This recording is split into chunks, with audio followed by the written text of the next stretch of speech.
नमस्कार, मैं निशांत कुमार। आप सभी आदमी को आपके अपने YouTube परिवार निशांत कुमार स्टडी सेंटर में बहुत बहुत स्वागत है। कैसे हैं सभी आदमी?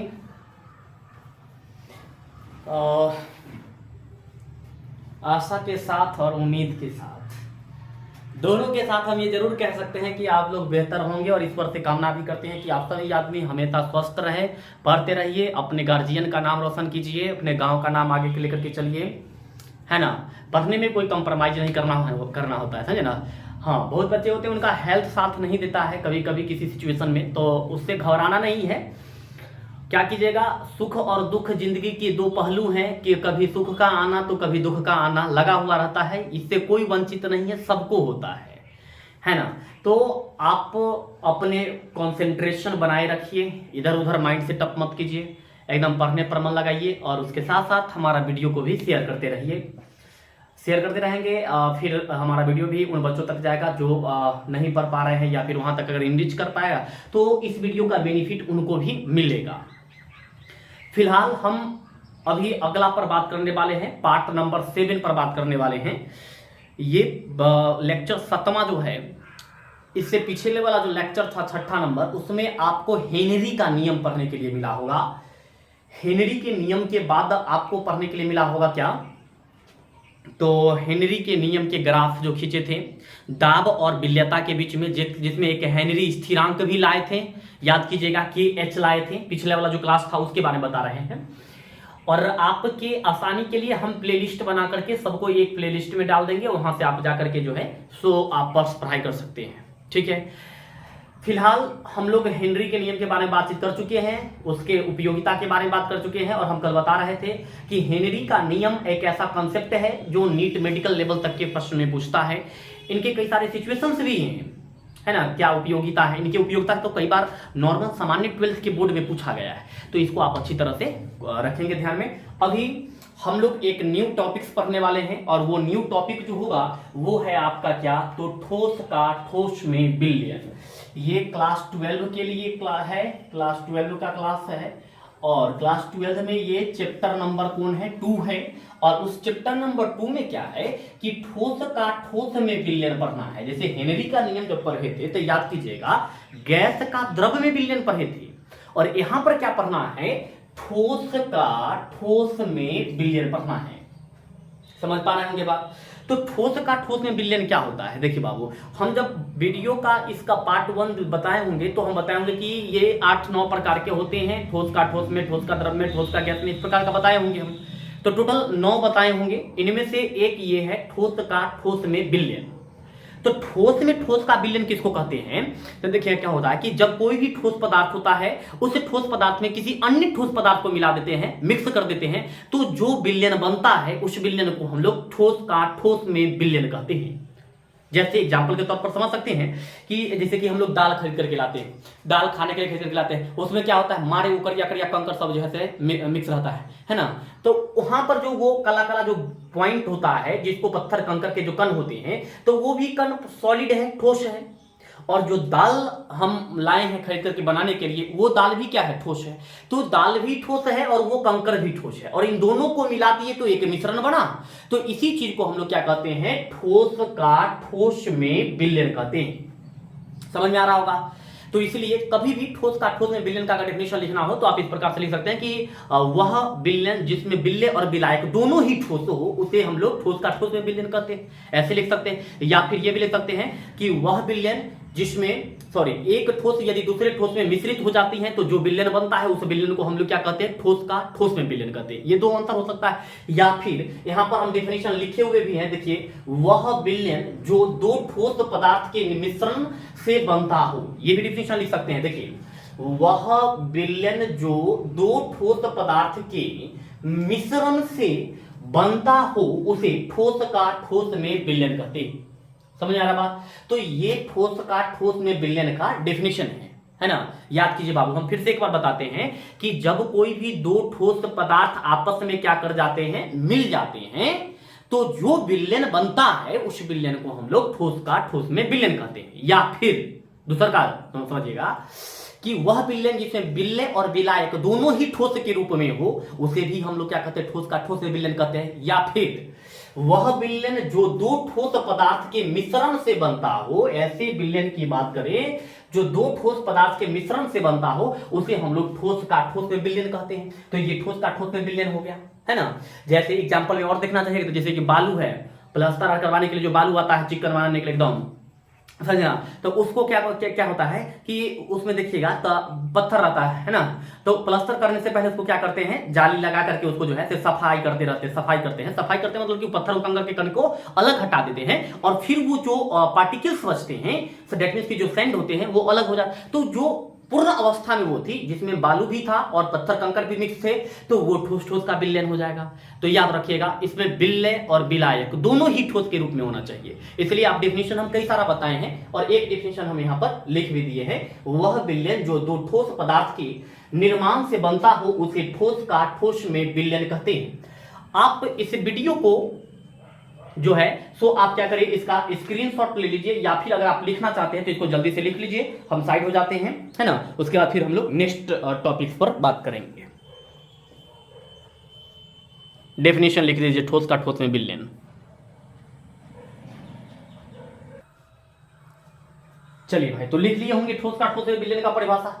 अब देखिए बाबू रे, ठोस का ठोस में विलयन जो है वो दो प्रकार के होते हैं। तो पहला इसका जो प्रकार बनता है वो क्या है, प्रतिस्थानात्मक विलयन है, और दूसरा जो है ये अंतराकाशी विलयन है। देखिए यहां पर लिखे हैं कि ठोस का ठोस में विलयन के प्रकार, तो इनके कितने प्रकार हैं, दो प्रकार हैं। पहला प्रकार जो इसका बनता है वो क्या है, प्रतिस्थानात्मक विलयन है, और दूसरा जो इसका प्रकार बनता है वो बनता है अंतराकाशी विलयन बनता है। तो ये प्रतिस्थानात्मक विलयन क्या है और ये अंतराकाशी विलयन क्या है, इस पर हम लोग चर्चा करेंगे, है ना।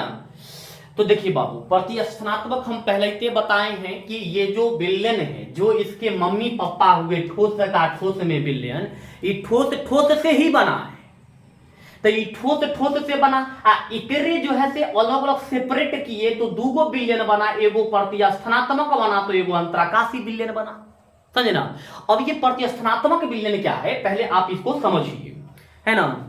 अगर आप इसको समझ जाते हैं तो क्या होगा कि आप बेहतर पहले या फिर डेफिनेशन देख लीजिए, फिर हम आपको समझा देंगे, क्योंकि हमको मिटाना होगा इसको समझाने के लिए। देखिए बाबू, प्रतिस्थानात्मक विलयन हो गया, अंतराकाशी विलयन हो गया। प्रतिस्थानात्मक विलयन में क्या होता है, देखिए यहाँ पर ये प्रतिस्थानात्मक विलयन है ना, यहाँ पर ये प्रतिस्थानात्मक विलयन क्या होता है, देखिए वह विलयन जिसमें किसी ठोस पदार्थ के कण किसी अन्य ठोस के कण को प्रतिस्थापित कर देती है तो उसे प्रतिस्थानात्मक ठोस विलयन कहा जाता है। अब देखिए ऐसे समझिए इसको, आप बाबू ये लिख लीजिएगा, वह विलयन जो दो ठोस पदार्थ के मिश्रण के से बनता हो उसे ठोस का ठोस विलयन कहते हैं। फिर ठोस का ठोस में विलयन दो प्रकार के होते हैं, प्रतिस्थानात्मक ठोस विलयन और अंतराकाशी ठोस विलयन होता है ना। तो इसका यहाँ पर डिफिनेशन लिखिए, लेकिन आप इसको समझने के लिए जो है हम इसको इरेज कर दे रहे हैं। देखिए समझिए प्रतिस्थानात्मक ठोस विलयन, आप इसको देखिए, है ना। उम्मीद है कि आपको अच्छा समझ में आ जाएगा प्रतिस्थानात्मक ठोस विलयन। देखिए मान करके चलते हैं कि यहां पर एक ठोस है और यहां पर भी एक, यहां पर ये ठोस है, ये इस प्रकार से ठोस यहां पर बना दिए, और इसी प्रकार से अरेंजमेंट जो है से दूसरे इस प्रकार से कर रहे हैं, अरेंजमेंट कर दे रहे हैं।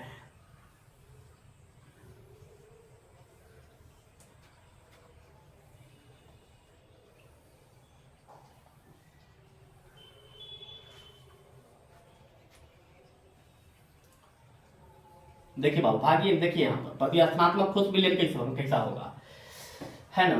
प्रतिस्थानात्मक ठोस विलयन, है ना।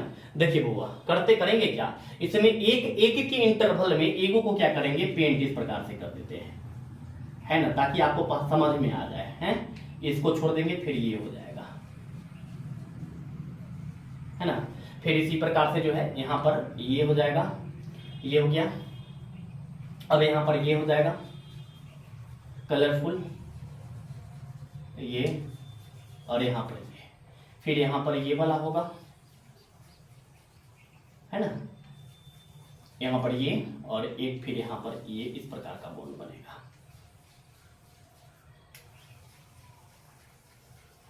ये हो गया। अब देखिए तो यहाँ पर दो प्रकार के कण हैं, है ना। एक कण जो है देखिए, एक हो गया यहाँ पर विलेय और एक हो गया विलायक। विलायक हो गया और दोनों को जब मिला देते हैं तो ये बन जाता है विलेन बनता है, विलेन बनता है। अब देखिएगा तो ये विलेय जो है ये क्या होगा, ठोस के रूप में होगा और यहां पर ये विलायक होगा, ये भी किसके रूप में होगा, तो ठोस के रूप में होगा। तो जो विलेन बनेगा वो विलेन भी क्या होगा, ठोस ठोस विलेन होगा, है ना। तो इसको लिखने की क्या आवश्यकता है। अब समझिए, देखिए क्या होता है कि यहां पर मान लीजिए कि जो नॉर्मल जो आपको ये बॉक्स दिखाई दे रहा होगा, इसको जो है से हम विलायक मान लेते हैं, विलायक मान लीजिए, ठीक। और एक दूसरा जो है, एक जो कलरफुल वाला दिखाई दे रहा होगा, उस कलरफुल वाला को जो है सो विलेय मान लेते हैं। कलरफुल जो कि घर घेरा हुआ होगा, इसको हम लोग विलेय मान लेते हैं। देखिए बाबू, यहां पर हम जो है एक सिस्टमेटिक वे से कर दिए हैं, लेकिन विलेय के कण इतना ज्यादा नहीं होगा, विलेय के कण यहां पर कम होगा, है ना। हम समझने के लिए इसको थोड़ा सा ज्यादा क्वांटिटी मिला दिए हैं। हालांकि विलायक ज्यादा होगा और विलेय कम होगा। तो ये घेरा हुआ वाला पार्ट जो है वो क्या है, विलेय है, और खाली वाला भाग है वो विलायक है। तो इसमें होता क्या है कि ये मान करके चलिए कि शुरुआत में ये सब खाली ही था, शुरुआत में सबका सब खाली था। जैसे कि देखिए यहाँ पर ये सब खाली था, इस प्रकार से ये सब शुरुआत में खाली था, सब शुरुआत में खाली था, किसी के पास कुछ नहीं था। बाद में क्या हुआ कि कोई ठोस पदार्थ आया, इसमें से इसको हटा दिया, इसके हटा करके इसके जगह पर खुद आ गया। फिर कोई दूसरा ठोस पदार्थ आ गया, मान के चलिए कि इसको हटा के इसके जगह पर ये खुद आ गया, है ना। कोई दूसरा ठोस पदार्थ आ गया जो इसको हटा करके यहाँ से हटा। तो इस प्रकार से जो विलेन बना, जो पहले एक खाली स्थान की तरह से था, नॉर्मल था, कुछ नहीं था, लेकिन इसमें एक दूसरा आकर के उसको हटा के उसके जगह पर स्वयं आ गया। तो ऐसे जो विलेन का निर्माण होता है ना, इसी प्रकार के विलेन को जो है तो क्या कहा जाता है, प्रतिस्थानात्मक विलेन कहा जाता है। हमको लगता है कि आपको समझ में आ रहा होगा। तो उसी प्रकार से अगर देखिएगा तो मान कर चलिए कि इसको कम अगर करना है, तो कम करना है तो जैसे यहाँ पर जैसे इसको मिटा देंगे, है ना, यहाँ पर मिटा दिए। और कम करना है तो इसको मिटा देते हैं, और लीजिए ये अब विलायक की संख्या ज्यादा हो जाएगा, यहाँ पर इसको भी मिटा दीजिए। अब विलायक की संख्या ज्यादा हो गया क्योंकि खाली स्थान वाला सब विलायक है और जो घेरा हुआ दिख रहा होगा वो सब विलेय। तो ये पहले खाली था और दूसरा ये कण आकर के विलेय के कण, और यहाँ से जो कण था उसको हटा दिया और इसके जगह पर वो स्वयं आकर के स्थापित हो गया। तो ऐसे जो विलेन बनते हैं, इन विलेन को प्रतिस्थानात्मक विलेन कहा जाता है।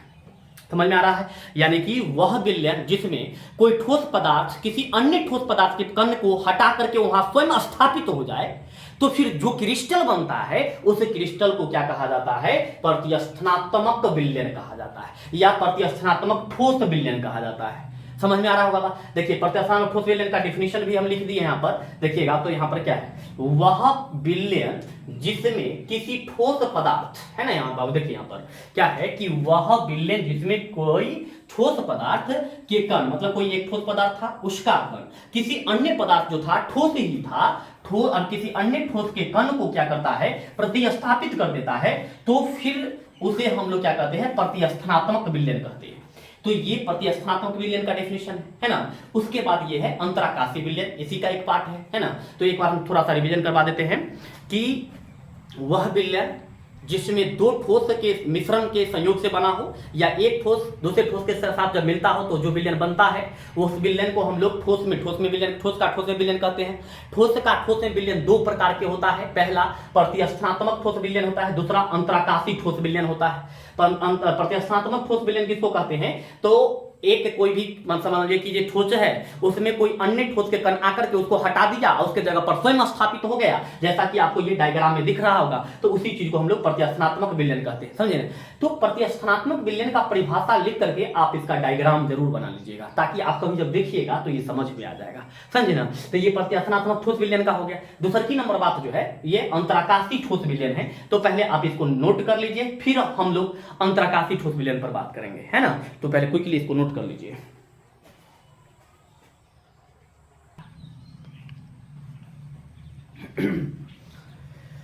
चलिए बाबू, तो और ये आपका प्रतिस्थानात्मक ठोस विलेन हो गया। अब जो है से हमें करना क्या है ये अंतराकाशी ठोस विलयन के बारे में समझना है ना। अंतराकाशी ठोस विलयन में समझने के लिए बड़ी आसान बात है कि इसमें होता क्या है कि ये ठोस का ठोस में विलयन के प्रकार है। तो ये जो विलयन बनेंगे इनमें दो चीज तो कंपलसरी है, एक विलय और एक विलायक, और दोनों ही किस रूप में होना चाहिए, ठोस के रूप में होना चाहिए, समझे ना। तो दोनों ठोस के रूप में होता है। तो इनका कंपल्सरी इनको समझने के लिए देखिए आपको करना क्या होगा कि दो फंक्शनेबल्स होना चाहिए, दो फंक्शन,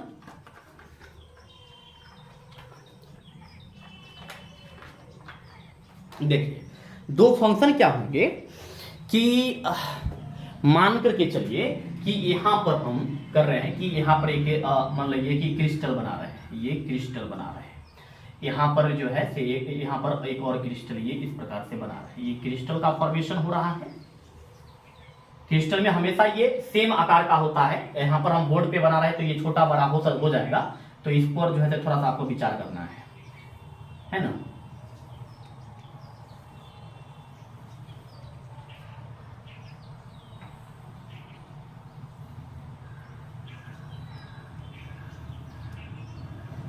स्क्रीन में आ रहा है, नहीं आ रहा है, स्क्रीन में आ रहा है। चलिए देखिए यहां पर ये एक ठोस का क्रिस्टलीय जालक है, मान लेते हैं कि एक ठोस है जो इस संरचना में है। तो यहां पर ये जो इस प्रकार का जो खाली है इसको मान लेते हैं हम लोग विलायक मान लेते हैं। तो ये आपका हो गया विलायक हो गया, ये विलायक हो गया, समझे ना। तो ये क्रिस्टल है जिनका आकाशीय जालक आपको दिख रहा होगा, इसमें अंतराकाशीय स्थान आपको दिख रहा होगा। अंतराकाशीय स्थान जैसे कि देखिए यहाँ पर ये वाला दिख रहा होगा, ये सब जो है ये इसको अंतराकाशीय स्थान बोलते हैं, समझे ना, इसको अंतराकाशीय स्थान बोलते हैं। तो एक तो ये क्रिस्टल हो गया, और इस क्रिस्टल को हम लोग किसके रूप में व्यवहार कर रहे हैं, विलायक के रूप में व्यवहार कर रहे हैं, और ये ठोस के रूप में है। एक और ठोस आएगा तो ये ठोस का ठोस में विलयन बनेगा और वो अंतराकाशी ठोस में ठोस विलयन बनेगा। तो रीजन क्या होता है देखिए कि यहां पर किसी अंतराकाशीय स्थान में आकर के कोई कण आकर के यहां पर मिक्स हो जाता है ना, कोई कण आकर के यहां पर मिक्स हो जाता है या कहीं मतलब कि फंस जाता है। मान लीजिए कि यहाँ पर ये जो है कोई कण आकर के यहाँ पर ये फंस गया, कोई दूसरा का कण मान करके चलिए कि यहाँ पर ये वाला कोई कण है, यहाँ पर कोई कण आकर के फंस गया। तो इसमें होता यही है कि एक कोई क्रिस्टल होता है, जिस क्रिस्टल ठोस होता है, उस क्रिस्टल का जो आकाशीय जालक होता है, उस आकाशीय जालक के जो अंतराकाशीय स्थान होते हैं, जो अंतराकाशीय स्थान मतलब कि उनकी अवयवों के बीच जो स्थान होता है, जैसे कि यहाँ पर ये अवयव है और ये अवयव है, ये अवयव, तो इन चारों अवयव के बीच में यहाँ पर यह स्थान है, तो ये अंतराकाशीय स्थान हो गया। तो इस प्रकार से कई सारे होते हैं और उनमें कोई दूसरा ठोस आकर के क्या हो जाता है, इनके अंतराकाशीय स्थान में फंस जाते हैं। तो जैसे ये जो फंस जाता है तो दो प्रकार के क्रिस्टल हो गया, सॉरी दो प्रकार के ठोस हो गया, एक तो ठोस पहले से था और एक और ठोस के अवयवी कण आकर के इसमें क्या कर गया, प्रवेश कर गया, इसमें फंस गया। तो अब जो ये विलयन बनेगा, इस विलयन को हम लोग जो है सो यहां पर क्या कहे हुए हैं, अंतराकाशी ठोस विलयन, या फिर सिर्फ अंतराकाशी विलयन भी आप बोल सकते हैं, या फिर अंतराकाशी ठोस ठोस विलयन बोल सकते हैं, समझ रहे ना। तो एक यहां पर ये समझ रहिएगा कि एक क्रिस्टल है, उनके अवयवी कणों में जो अंतराकाशी स्थान है, उस अंतराकाशी स्थान पर कोई दूसरे क्रिस्टल के कण आकर के यदि फंस जाए तो जो विलयन बनता है उस विलयन को अंतराकाशी ठोस विलयन कहा जाता है। इसको हम लोग अंतराकाशी ठोस विलयन कहते हैं, समझ में आ रहा होगा बात। तो यहां पर अंतराकाशी ठोस विलयन का हम डेफिनेशन भी लिखे हैं। देखिए डेफिनेशन में क्या लिखे हैं कि वह विलयन जिसमें किसी ठोस के कण, मतलब कोई ठोस के जो कण होंगे, ठोस के कण किसी अन्य ठोस के क्रिस्टलीय, किसी अन्य, जैसे कि एक विलयन है जिसमें कोई ठोस कण किसी अन्य ठोस के, लिखल है किसी अन्य ठोस के क्रिस्टलीय जालक के अंतराकाशी स्थान, अंतराकाशीय स्थान मतलब कि इनके बीच का जगह, जैसे कि यहाँ पर ये वाला जगह है, ये वाला जगह है, ये जगह है, ये जगह है, तो ये अंतराकाशी स्थान में फंस जाते हैं। तो फिर उसको हम लोग क्या करते हैं, तो जिस विलयन का निर्माण होता है उसे अंतराकाशी ठोस विलयन कहते हैं। ये इसका क्या हो गया है, डिफिनीशन हो गया है, समझे ना। तो आप इसको जो है ध्यान से देखिए, हम फिर से एक बार बता देते हैं। जैसे आप दूसरी संरचना के आधार पर अगर बताएं तो मान करके चलिए, देखिए जैसे कि हम मान लेते हैं कि यहाँ पर एक ये ए है, यहाँ पर जो है मान कर चलिए कि ये बी हो गया, यहाँ पर फिर ए हो गया, फिर यहाँ पर बी हो गया, यहाँ पर होगा बी ए, यहाँ पर फिर बी और यहाँ पर ये ए, फिर यहाँ पर ए बी और ए, नीचे में नहीं आ रहा होगा तो 3 लाइन पर ही छोड़ देते हैं। इससे एक लाइन और बना सकते हैं ताकि वो संतुलित हो जाए, है ना, नहीं आ रहा है जगह में। तो देखिए यहाँ पर क्या करते हैं कि इनको जो है से ज्वाइन कर दिए, सबको ज्वाइन कर देते हैं यहाँ पर इस प्रकार से, सबको ज्वाइन कर दिए और यहाँ पर इस प्रकार से सब में ज्वाइन कर दिए। और देखिए कि यहाँ पर जो ये बीच में स्थान बच रहा है ये अंतराकाशीय स्थान हो गया, तो यहाँ पर जो है से कोई कण आकर के क्या हो जाएगा, फंस जाएगा। जैसे कि यहाँ पर ये कण आकर के कोई फंस गया, समझिए ना, तो यहाँ पर जैसे कि कोई दूसरे ठोस के कण आकर के प्रवेश कर गया, फंस गया, ये दूसरे ठोस आकर के कण आकर के फंस गया, तो इस प्रकार से जो विलयन बनता है ना, उस विलयन को हम लोग अंतराकाशीय ठोस विलयन कहते हैं। ठीक, फटाफट एक बार और देख लीजिए कि जब किसी ठोस के कण किसी अन्य ठोस के क्रिस्टलीय जालक के अंतराकाशीय स्थान में, ये वाला स्थान ये खाली है, इस अंतराकाशीय स्थान में आकर के क्या हो जाते हैं, फंस जाते हैं, तो जो विलयन बनते हैं उन विलयन को अंतराकाशीय ठोस विलयन कहा जाता है। ये आपका डिफिनीशन है, डिफिनीशन नोट करके, या तो आप इस प्रकार का स्ट्रक्चर, हम क्रिस्टल नहीं पढ़ाए हैं, ऑफलाइन में पढ़ाए तो उनको पता है, तो या तो आप इस प्रकार का संरचना बना लीजिए या फिर ये संरचना बना लीजिए। तो ये खाली डब्बा हो गया तो विलायक के कण हो जाएगा, और यहाँ पर ये छोटा छोटा कण दिखाई दे रहा है, ये छोटा छोटा कण जो होगा ये किसका कण हो जाएगा, तो विलय का कण हो जाएगा, समझे ना। तो ये आप जरूर नोट कीजिए। फिर इसमें एक तो इंपॉर्टेंट बात भी है, उस पर हम चर्चा करेंगे, पहले आप इसको नोट कर लीजिए, लिख लीजिए फटाफट जल्दी से।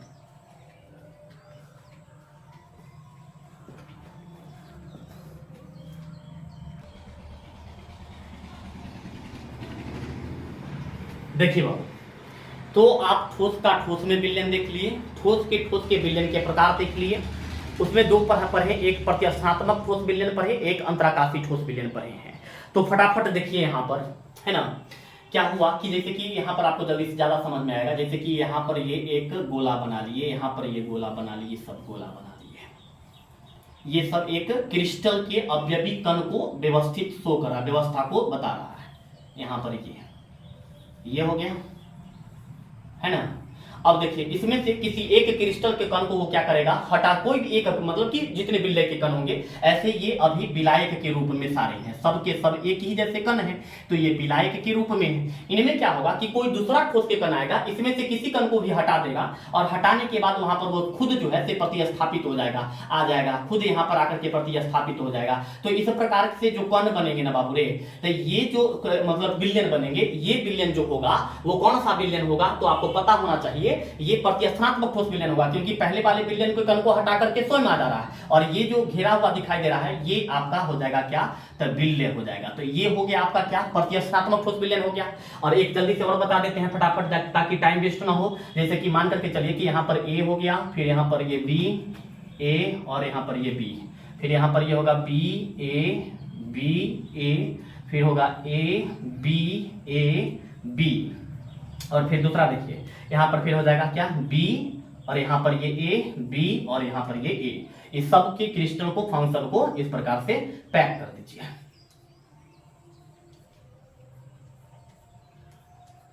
सबके बीच के बॉन्ड को शो कर दीजिए। ये एक क्रिस्टल हो गया, है ना। इस क्रिस्टल में इनके अवयवी कणों की व्यवस्था है। अब इसमें क्या होगा कि कोई दूसरा कण आएगा और इसमें आकर के यहां पर क्या कर जाएगा, फंस जाएगा, कहीं पर आकर के फंस गया। मान करके चलिए कि यहाँ पर इस प्रकार से ये सब आकर के क्या हो गया, फंस गया, और यहाँ पर विलय के जो कण होंगे वो विलायक के कण से छोटे होंगे, तो इनके अंतराकाशीय स्थान में ये आकर के क्या कर जाते हैं, फंस जाते हैं। तो इस प्रकार से जो विलयन बनती है, इन विलयन को क्या कहा जाता है, अंतराकाशीय ठोस विलयन कहा जाता है। आप दोनों का डिफिनीशन लिख लीजिएगा, दोनों का संरचना कंप्लीट कर लीजिएगा। उसके बावजूद भी यदि आपको कोई समस्या होती है तो आप कमेंट बॉक्स के माध्यम से बताइए, हम उस पर भी डील करने के लिए रेडी हैं। समझ में आ रहा होगा, तो आप जल्दी से इतना क्या कर लीजिए, कंप्लीट कर लीजिए, ठीक है। तो अभी इसको नोट करिए, इसके बाद हम अभी एक और टॉपिक पर बात करने वाले हैं, तो इसको नोट कर लीजिए, है ना। आपका छूटना नहीं चाहिए, समझ में आना चाहिए आपको।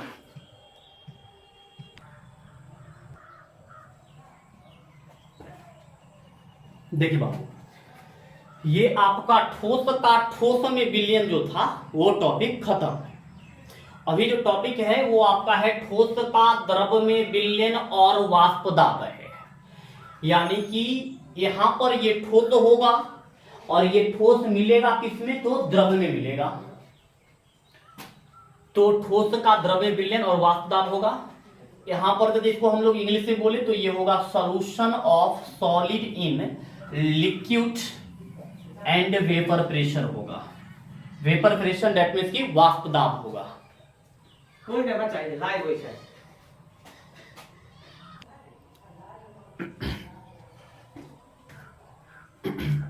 देखिए बाबू, यहां पर है क्या कि ठोस का द्रव में विलयन और वाष्प दाब है। तो ठोस का द्रव में विलयन और वाष्प दाब का मतलब हुआ कि यहां पर अगर इसको इंग्लिश में बोला जाए तो ये solution of solid in liquid and the vapour pressure बोलते हैं इसको। आप इस टॉपिक को समझने के लिए अभी पहले फिलहाल कुछ पॉइंट्स है, उस पॉइंट को समझिए। आप अगर उस 3 पॉइंट को समझ गए तो फिर आपको ये बात समझ में आ जाएगा और इसी कंसेप्ट से रॉवल का नियम शुरू होगा, जिसको इंग्लिश में रेसॉल्ट्स लॉ बोलते हैं, हिंदी में रॉवल का नियम बोलते हैं। दोनों एक ही चीज है, प्रोनाउंसिएशन अलग अलग हो जाता है, समझे ना। तो यहां पर अगर मान के चलिए कि अंतराकाशी ठोस विलयन के बारे में हो गया, ठोस का द्रव में विलयन, इसको समझने से पहले, समझने के लिए आपको 3 बात समझना है। पहला जो आपको यहां पर समझना है वो है वाष्पन है ना, वाष्पन जिसको हम लोग इवेपोरेशन बोलते हैं, इवेपोरेशन बोलते हैं। और एक पॉइंट है संघनन, संघनन बोलते हैं। इसको इंग्लिश में बोला जाता है कंडेंसेशन बोला जाता है, कंडेंसेशन, कंडेंसेशन बोला जाता है ना। और एक और है साम्य अवस्था है, यही तो मेन है, साम्य अवस्था। साम्य अवस्था है जिसको इंग्लिश में इक्विलिब्रियम बोला जाता है, इक्विलिब्रियम, इक्विलिब्रियम बोला जाता है ना।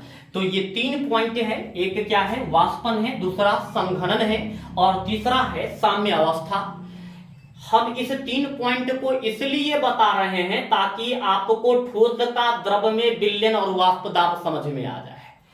तो ये बात को समझने के लिए हमने क्या कहा कि 3 क्लू आपको पता होना चाहिए। वो 3 क्लू क्या है, तो पहला क्लू है वाष्पन, आप जानते भी होंगे क्योंकि जूनियर सेक्शन में इसको बहुत पढ़ाया जाता है। फिर संघनन है और लास्ट है साम्य अवस्था। हमको लगता है कि साम्य अवस्था आपको क्लास 11th में पढ़ाया गया होगा और उसके बाद 12th में पढ़ना है। 9 और 10 में इसकी कोई चर्चा नहीं होती है, 9 और 10 में इसकी कोई बात नहीं होता है। जो भी चर्चा होगा वो इसका क्लास 11 और 12th में होता है। बात बाकी ये जो आप वाष्पन और संघनन देख रहे हैं, इवेपोरेशन और कंडेंसेशन, तो ये इवेपोरेशन आप पहले के क्लास में भी पढ़े होंगे और अभी भी पढ़ना है। थोड़ा सा आपको बता देते हैं वाष्पन क्या होता है, ताकि आप जब रॉवल का नियम पढ़ेंगे तो वो रॉवल का नियम आपको समझ में आना चाहिए। दैट मींस की जो रेसॉल्ट्स लॉ है वो आपको समझ में आना चाहिए। देखिए यहां पर वाष्पन में क्या होता है कि आप बात पर ध्यान दीजिएगा, वह प्रक्रिया जिसमें कोई द्रव गैस में परिवर्तित होने लगती है तो उस प्रक्रिया को हम लोग क्या कहते हैं, वाष्पन। मतलब कि सीधा सीधा याद रखिए कि ये द्रव है और ये द्रव किस में परिवर्तित होने लगेगा, गैस में। तो यदि गैस में कन्वर्ट हो जाए तो ये वाष्पन की क्रिया होती है, यानी कि वह प्रक्रिया जिसमें कोई द्रव गैस में परिवर्तित होने लगे उस प्रकार की प्रक्रिया को वाष्पन कहा जाता है। और दूसरी नंबर बात है संघनन, जिसको कंडेंसेशन कहते हैं। और कंडेंसेशन का मतलब होता है ठीक इसका उल्टा होता है कि यहां पर गैस जो है वह किस में कन्वर्ट होगा, तो द्रव में कन्वर्ट होगा। ये बात आपको याद रखना है, समझे ना। तो देखिए यहां पर क्या होगा कि वह प्रक्रिया जिसमें कोई गैस द्रव में परिवर्तित हो जाए तो उस चीज को हम लोग क्या कहते हैं, संघनन कहते हैं, कंडेंसेशन कहते हैं। अब होता क्या है कि अगर कोई भी, हम मान के चले कि यहां पर एक कंटेनर लिए, इस कंटेनर को यूं समझिए कि आगे जाकर के इसको बंद कर दिए हैं, यहां पर इसको क्लोज कर दिए और यहां पर इसको हीट दे रहे हैं और इसमें पानी रखी हुई है, तो आप जानते हैं कि पानी जब गर्म होगा तो वाष्पन की क्रिया होगी, और ये वाष्प बन करके क्या होने लगेगा, ऊपर की तरफ जाने लगेगा। यहां भी ये वाष्प बन करके ऊपर की तरफ जाने लगेगा। तो शुरुआत में वाष्पन की क्रिया तीव्र होगी, वाष्पन मतलब कि द्रव से गैस बदलना, और जब ये वाष्पन की क्रिया अधिक हो जाएगी तो फिर क्या होगा कि ये सब ठंडा होकर के पानी बन करके नीचे की तरफ आने लगेगा, तो फिर संघनन की क्रिया भी इसमें शुरू हो जाएगी। यानी कि वाष्पन की क्रिया शुरुआत में तीव्र होगा और संघनन की क्रिया क्या होता है, धीरे होता है। लेकिन क्या होगा कि एक निश्चित ताप पर वाष्पन और संघनन दोनों की क्रिया समान हो जाती है, दोनों का स्पीड समान हो जाता है। जितना स्पीड से वाष्पन की क्रिया होती है उतना ही स्पीड से संघनन की क्रिया भी होने लगती है। तो वैसी अवस्था को साम्य अवस्था कहा जाता है, इक्विलिब्रियम कहा जाता है। वह निताप जिस पर संघनन और वाष्पन दोनों की क्रिया समान हो जाए, उस अवस्था को हम लोग क्या कहते हैं, तो साम्य अवस्था कहते हैं। समझ में आ रहा होगा ये बात। इसके बाद वाष्प दाब के अवनमन है, वाष्प दाब के अपेक्षिक अवनमन है, वाष्प दाब के ये क्या कहते हैं, रॉवल का नियम है, रॉवल के नियम का व्युत्पत्ति है ना, व्युत्पन्न है। तो इन सब बात पर हम लोग नेक्स्ट डे चर्चा करेंगे। इस वीडियो में इतना ही, मिलते हैं फिर नेक्स्ट वीडियो में, तब तक के लिए बहुत बहुत धन्यवाद। जय हिंद।